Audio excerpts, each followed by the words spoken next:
नमस्कार।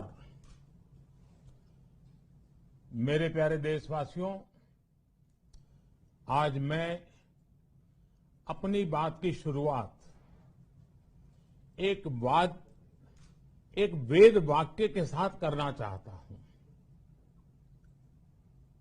कृतं में दक्षिणे हस्ते जयो में सव्य आहितः। इस बात को भारत के संदर्भ में देखें तो बहुत सीधा साधा अर्थ यही है, हमारे देश ने एक तरफ कर्तव्य का पालन किया तो दूसरी तरफ उसे बड़ी सफलता भी मिली।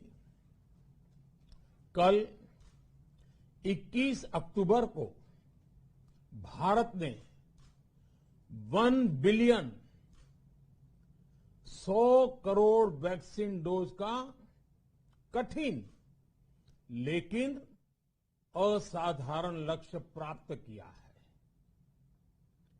इस उपलब्धि के पीछे 130 करोड़ देशवासियों की कर्तव्य शक्ति लगी है।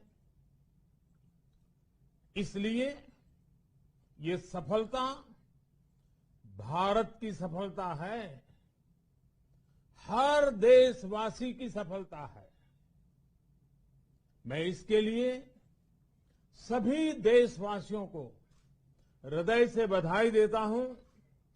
साथियों, 100 करोड़ वैक्सीन डोज ये केवल एक आंकड़ा नहीं है, ये देश के सामर्थ्य का प्रतिबिंब है, इतिहास के नए अध्याय की रचना है। ये उस नए भारत की तस्वीर है जो कठिन लक्ष्य निर्धारित कर उन्हें हासिल करना जानता है। ये उस नए भारत की तस्वीर है जो अपने संकल्पों की सिद्धि के लिए परिश्रम की पराकाष्ठा करता है। साथियों, आज कई लोग भारत के वैक्सीनेशन प्रोग्राम की तुलना दुनिया के दूसरे देशों से कर रहे हैं। भारत ने जिस तेजी से 100 करोड़ का 1 बिलियन का आंकड़ा पार किया है, उसकी सराहना भी हो रही है। लेकिन इस विश्लेषण में एक बात अक्सर छूट जाती है कि हमने ये शुरुआत कहां से की है। दुनिया के दूसरे बड़े देशों के लिए वैक्सीन पर रिसर्च करना, वैक्सीन खोजना, इसमें दशकों से उनकी महारत है, एक्सपर्टाइज थी। भारत अधिकतर इन देशों की बनाई वैक्सीनेशन पर ही निर्भर रहता था, हम बाहर से मंगवाते थे। इसी वजह से जब 100 साल की सबसे बड़ी महामारी आई तो भारत पर सवाल उठने लगे, क्या भारत इस वैश्विक महामारी से लड़ पाएगा? भारत दूसरे देशों से इतनी वैक्सीन खरीदने का पैसा कहां से लाएगा? भारत को वैक्सीन कब मिलेगी? भारत के लोगों को वैक्सीन मिलेगी भी या नहीं? क्या भारत इतने लोगों को टीका लगा पाएगा कि महामारी को फैलने से रोक सके? भांति भांति के सवाल थे। लेकिन आज ये 100 करोड़ वैक्सीन डोज हर सवाल का जवाब दे रहा है। भारत ने अपने नागरिकों को 100 करोड़ वैक्सीन डोज लगाई है और वो भी मुफ्त, बिना पैसा लिए। साथियों, 100 करोड़ वैक्सीन डोज का एक प्रभाव ये भी होगा कि दुनिया अब भारत को कोरोना से ज्यादा सुरक्षित मानेगी।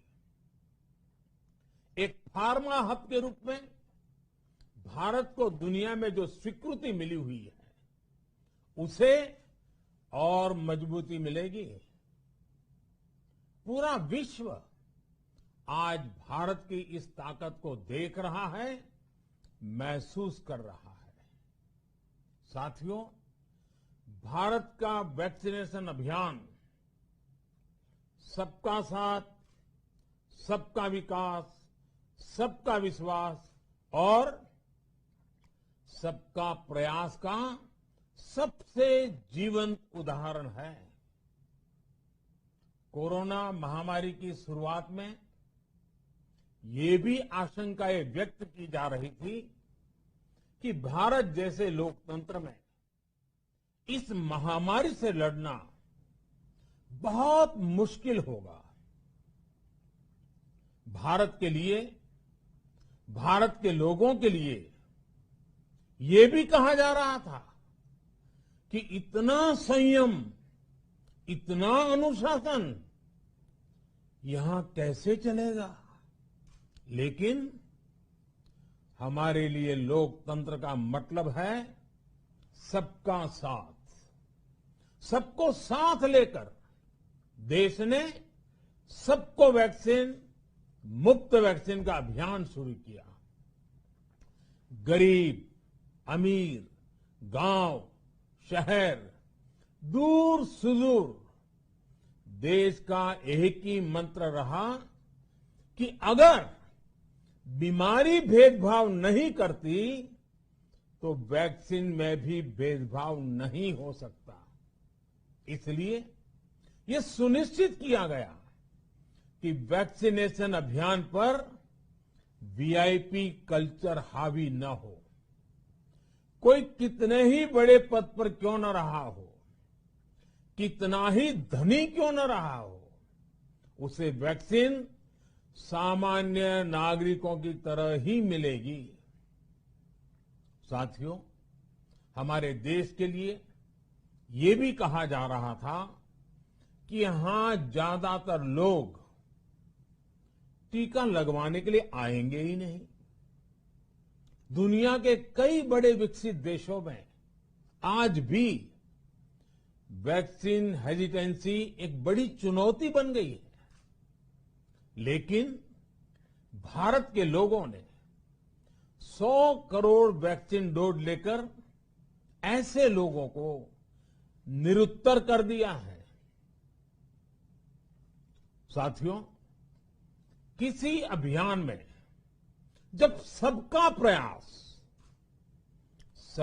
प्रयास जुड़ जाता है तो परिणाम अद्भुत ही होते हैं। हमने महामारी के खिलाफ देश की लड़ाई में जन भागीदारी को अपनी पहली ताकत बनाया। फर्स्ट लाइन ऑफ डिफेंस बनाया। देश ने अपनी एकजुटता को ऊर्जा देने के लिए ताली, थाली बजाई, दिए जलाए। तब कुछ लोगों ने कहा था कि क्या इससे बीमारी भाग जाएगी? लेकिन हम सभी को उसमें देश की एकता दिखी, सामूहिक शक्ति का जागरण दिखा। इसी ताकत ने कोविड वैक्सीनेशन में आज देश को इतने कम समय में 100 करोड़ तक पहुंचाया है। कितनी ही बार हमारे देश ने एक दिन में 1 करोड़ टीकाकरण का आंकड़ा पार किया है। ये बहुत बड़ा सामर्थ्य है, प्रबंध कौशल है, टेक्नोलॉजी का बेहतरीन इस्तेमाल है, जो आज बड़े बड़े देशों के पास भी नहीं है। साथियों, भारत का पूरा वैक्सीनेशन प्रोग्राम विज्ञान की कोख में जन्मा है, वैज्ञानिक आधारों पर पनपा है और वैज्ञानिक तरीकों से चारों दिशाओं में पहुंचा है। हम सभी के लिए गर्व करने की बात है कि भारत का पूरा vaccination programme science born, science driven और साइंस बेस्ड रहा है। वैक्सीन बनने से पहले और वैक्सीन लगने तक इस पूरे अभियान में हर जगह साइंस और साइंटिफिक अप्रोच शामिल रही है। हमारे सामने चुनौती मैन्युफैक्चरिंग को लेकर भी थी, प्रोडक्शन को स्केल अप करने की भी थी। इतना बड़ा देश, इतनी बड़ी आबादी, उसके बाद अलग अलग राज्यों में, दूर दराज इलाकों में समय से वैक्सीन पहुंचाना, ये भी किसी भागीरथ कार्य से कम नहीं था। लेकिन वैज्ञानिक तौर तरीकों और नए नए इनोवेशन से देश ने इस चुनौतियों के समाधान तलाशे। असाधारण स्पीड से संसाधनों को बढ़ाया गया। किस राज्य को कितनी वैक्सीन कब मिलनी चाहिए, किस इलाके में कितनी वैक्सीन पहुंचनी चाहिए, इसके लिए भी वैज्ञानिक फॉर्मूले के तहत काम हुआ। हमारे देश ने कोविन प्लेटफॉर्म की जो व्यवस्था बनाई है, वो भी विश्व में आकर्षण का केंद्र है। भारत में बने कोविन प्लेटफॉर्म ने न केवल आम लोगों को सहूलियत दी, बल्कि हमारे मेडिकल स्टाफ के काम को भी आसान बनाया। साथियों, आज चारों तरफ एक विश्वास है, उत्साह है, उमंग है। समाज से लेकर इकोनॉमी, हम हर तबके पर देखें, ऑप्टिमिज्म, ऑप्टिमिज्म, ऑप्टिमिज्म ही नजर आता है। एक्सपर्ट्स और देश विदेश की अनेक एजेंसीज भारत की अर्थव्यवस्था को लेकर बहुत सकारात्मक है। आज भारतीय कंपनियों में न सिर्फ रिकॉर्ड इन्वेस्टमेंट आ रहा है, बल्कि युवाओं के लिए रोजगार के नए अवसर भी बन रहे हैं। स्टार्टअप्स में रिकॉर्ड इन्वेस्टमेंट के साथ ही रिकॉर्ड स्टार्टअप्स यूनिकॉर्न बन रहे हैं। हाउसिंग सेक्टर में भी नई ऊर्जा दिख रही है। पिछले महीनों में किए गए कई सारे रिफॉर्म्स, कई सारे इनिशिएटिव, गति शक्ति से लेकर नई ड्रोन पॉलिसी तक भारत की अर्थव्यवस्था को और तेजी से आगे बढ़ाने में बड़ी भूमिका निभाएंगे। कोरोना काल में कृषि क्षेत्र ने हमारी अर्थव्यवस्था को मजबूती से संभाले रखा। आज रिकॉर्ड लेवल पर अनाज की सरकारी खरीद हो रही है। किसानों के बैंक खातों में सीधे पैसे जा रहे हैं।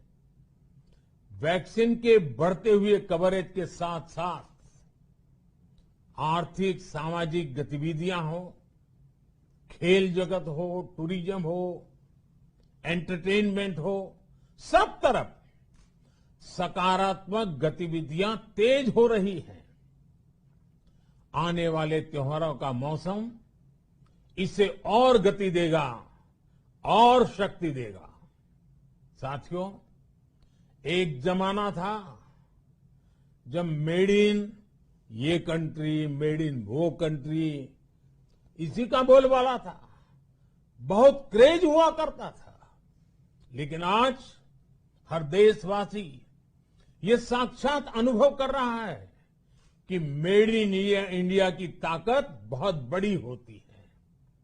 और इसलिए आज मैं आपसे फिर ये कहूंगा कि हमें हर छोटी से छोटी चीज जो मेड इन इंडिया हो, जिसे बनाने में किसी भारतवासी का पसीना बहा हो, उसे खरीदने पर जोर देना चाहिए। और ये सबके प्रयास से ही संभव होगा। जैसे स्वच्छ भारत अभियान एक जन आंदोलन है, वैसे ही भारत में बनी चीज खरीदना, भारतीयों द्वारा बनाई चीज खरीदना, वोकल फॉर लोकल, ये हमें व्यवहार में लाना ही होगा। और मुझे विश्वास है सबके प्रयास से हम ये भी करके रहेंगे। आप याद करिए, पिछली दिवाली हर किसी के मन मस्तिष्क में एक तनाव था, लेकिन इस दिवाली 100 करोड़ वैक्सीन डोज के कारण एक विश्वास का भाव है। अगर मेरे देश की वैक्सीन मुझे सुरक्षा दे सकती है, तो मेरे देश का उत्पादन, मेरे देश में बने सामान मेरी दिवाली और भी भव्य बना सकते हैं। दिवाली के दौरान बिक्री की एक तरफ और बाकी साल की बिक्री एक तरफ होती है। हमारे यहां दिवाली के समय, त्योहारों के समय बिक्री एकदम बढ़ जाती है। 100 करोड़ वैक्सीन डोज हमारे छोटे छोटे दुकानदारों, हमारे छोटे छोटे उद्यमियों, हमारे रेहड़ी पटरी वाले भाइयों बहनों, सभी के लिए आशा की किरण बनकर आई है। साथियों, आज हमारे सामने अमृत महोत्सव के संकल्प है, तो ऐसे में हमारी ये सफलता हमें एक नया आत्मविश्वास दिलाती है। हम आज कह सकते हैं कि देश बड़े लक्ष्य तय करना और उसे हासिल करना बखूबी जानता है, लेकिन इसके लिए हमें सतत सावधान रहने की जरूरत है। हमें लापरवाह नहीं होना है। कवच कितना ही उत्तम हो, कवच कितना ही आधुनिक हो, कवच से सुरक्षा की पूरी गारंटी हो, तो भी जब तक युद्ध चल रहा है, हथियार नहीं डाले जाते। मेरा आग्रह है कि हमें अपने त्योहारों को पूरी सतर्कता के साथ ही मनाना है। और जहां तक मास्क का सवाल है, कभी कभी जरा, लेकिन अब तो डिजाइन की दुनिया भी मास्क में प्रवेश चुकी है।